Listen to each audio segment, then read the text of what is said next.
12시 많은 참여 바랍니다.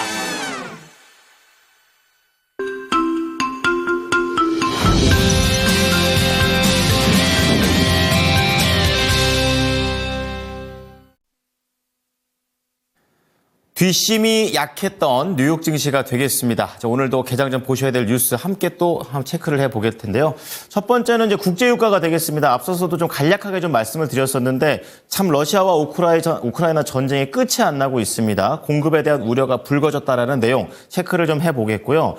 드디어 애플과 관련해서 새로운 폰들, 디바이스 쪽의 그런 모양이 바뀔 것으로 보입니다. 내년과 내후년 새로운 아이폰에 대한 소식들도 함께 해보겠습니다. 자, 그런 가운데 브로드컴이 이날 시장에서 상당히 큰 역할을 했었는데요. 엔비디아의 대항마로 다시 한번 올라가고 있습니다. 브로드컴 소식도 함께 들어보겠습니다. 자, 정수식 캐스터 내용 전해주시죠. 네, 월요일 오늘장에 영향을 줄 수 있는 뉴스들 먼저 헤드라인으로 만나보겠습니다. 윤석열 대통령의 탄핵안이 가결되자 검찰이 곧바로 소환 통보를 했습니다.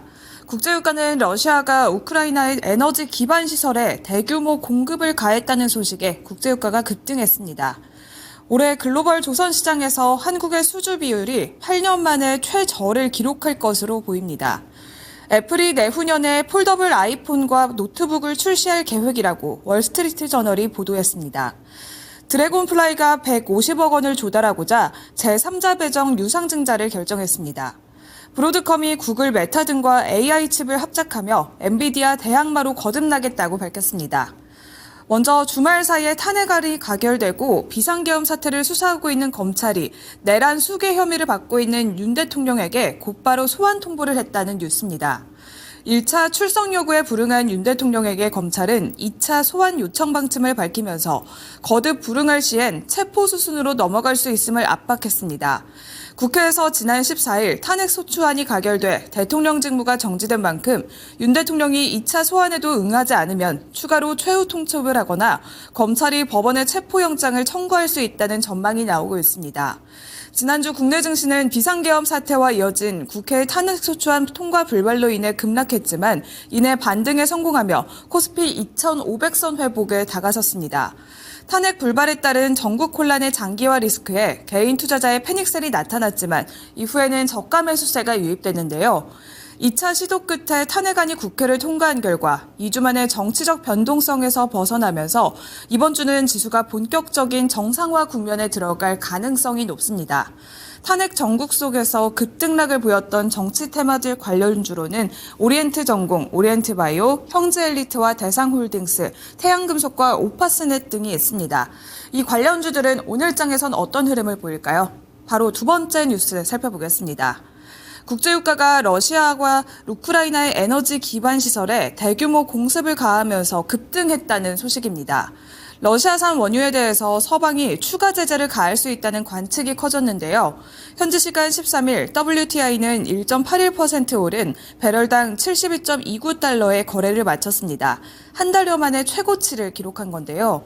브렌트유 역시 1.47% 오른 배럴당 74.49달러에 마감하면서 지난달 20일 이후 최고치를 경신했습니다.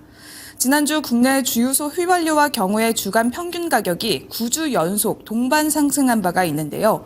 환율 강세에 따라서 이번 주도 상승이 예상되고 있습니다. 국내 관련주로는 흥구석유와 중앙에너비스, 한국석유, S오일 등이 있는데요. 국제유가 상승에 따라서 주가 역시 오름권을 보일지 지켜보시길 바랍니다. 세 번째 뉴스 살펴보겠습니다. 올해 글로벌 조선 시장에서 한국의 수주 비율이 2016년 이후 8년 만에 최저치를 기록할 것으로 보입니다. 수주량도 경쟁국인 중국의 4분의 1가량에 그칠 것으로 예상되면서 국내 조선업계가 선별 수주로 수주 질을 높이기 위해 경쟁력을 더욱 쌓아가며 기본적인 수주량은 유지해야 한다는 지적이 나오고 있습니다. 15일 영국의 조선 해운시황 분석기관인 클락슨 리서치에 따르면 국가별 수주 비율은 중국과 한국이 각각 69%, 18%로 올해 한국 조선업계의 글로벌 수주 비율은 20% 아래로 떨어질 것이 유력해졌습니다.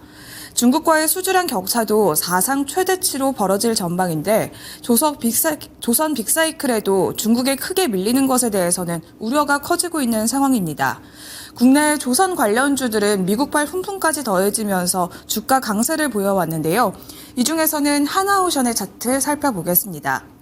하나오션은 중국과의 경쟁에서 주가는 굳건하게 우상향 흐름을 보여왔습니다. 지난 11월 15일에는 41,050원까지 오르면서 최고가를 경신한 바가 있는데요. 하지만 최고가를 경신한 후에는 줄곧 우하향 흐름을 보여오다가 최근에 다시 한번 반등 흐름을 이어나가고 있습니다. 다시 한번 이렇게 수주와 환율의 촉각을 세우고 있는 가운데 하나오션과 함께 국내 조선 관련주들의 흐름 지켜보시길 바랍니다. 네 번째 뉴스입니다. 애플이 내후년에 폴더블 아이폰과 노트북을 출시할 계획이라고 미국 월스트리트 저널이 15일 보도했습니다. 애플이 2개의 폴더블 기계와 기존 아이폰보다 두께를 줄인 초박형 제품 출시를 계획하고 있다고 하는데요. 폴더블 노트북과 폴더블 아이폰으로 애플 임원진이 2022년 출시를 추진하고 있지만 기술적 문제를 해결하기 위해서 출시에는 1년이 더 걸릴 수 있다는 전망도 나왔습니다. 애플의 이번 시도는 침체된 판매를 회복시키기 위한 전략으로 평가를 했는데요. 국내 애플과 아이폰 관련주로는 BH와 자화전자, 덕산네오룩스, 더구전자, 인터플렉스 등이 있습니다. 관련주들 역시 주가가 다소 침체됐었는데요. 다시 한번 반등할 수 있을지 기대해 보겠습니다. 다섯 번째 소식은 드래곤플라이가 150억 원을 조달하고자 제3자 배정 유상증자를 결정했다는 소식입니다. 주당 1,260원에 신주 1,190만 4,761주가 발행되는데요. 제3자 배정 대상자는 사무투자 합작회사인 SP 신성장 바이아웃 펀드 1호입니다. 드래곤플라이는 시간 내에서 또 강한 흐름을 보여줬는데요. 시간의 흐름 살펴보겠습니다. 드래곤플라이는 상한가까지 터치를 하면서 시간 내에서는 1,564원을 형성해냈습니다. 이렇게 제3자 배정은 주식시장에서 호재로 작용을 하는데요. 해당 공시에 따르면 조달된 자금 중 약 100억 원은 운용자금에 사용될 예정이고 50억 원은 타법인 증권 취득자금에 사용될 것으로 알려졌습니다. 마지막 뉴스입니다.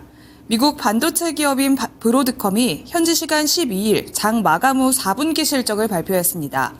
매출은 14억 5천만 달러로 전년 동기 대비 51% 급증했고 순이익은 43억 2천만 달러로 23% 늘어났습니다. 특히 AI 부문의 연간 매출은 전년 대비 무려 220%나 늘어난 122억 달러로 집계됐는데요. 4분기 매출은 오히려 시장 예상치에 살짝 미치지 못했지만 실적을 발표하면서 대형 하이퍼스케일러인 구글과 메타, 바이트댄스와 AI 반도체를 개발 중이라면서 향후 3년간 AI에서 기회를 보고 있다고 밝히며 이틀날 주가는 24% 급등했습니다. AI 개발에 가장 적극적인 빅테크 3곳과 함께 AI 반도체 클러스터를 만들겠다는 얘기인데요. 이들과의 협업으로 2027년까지는 600억에서 900억 달러의 매출이 발생할 것으로 전망되고 있습니다. 브로드컴 주가는 하루 만에 24% 급등하면서 시총이 처음으로 1조 달러를 돌파했습니다. 이는 미국 기업으로는 9번째고 반도체 기업으로서는 엔비디아에 이어서 2번째입니다. 내년에도 AI 소프트웨어주가 미증시 랠리를 이끌 것으로 전망되는 가운데 국내 인공지능 반도체 관련주로는 대장주, SK하이닉스와 삼성전자, 한미반도체 등이 있습니다. 이상 6가지 모닝뉴스 전해드렸습니다.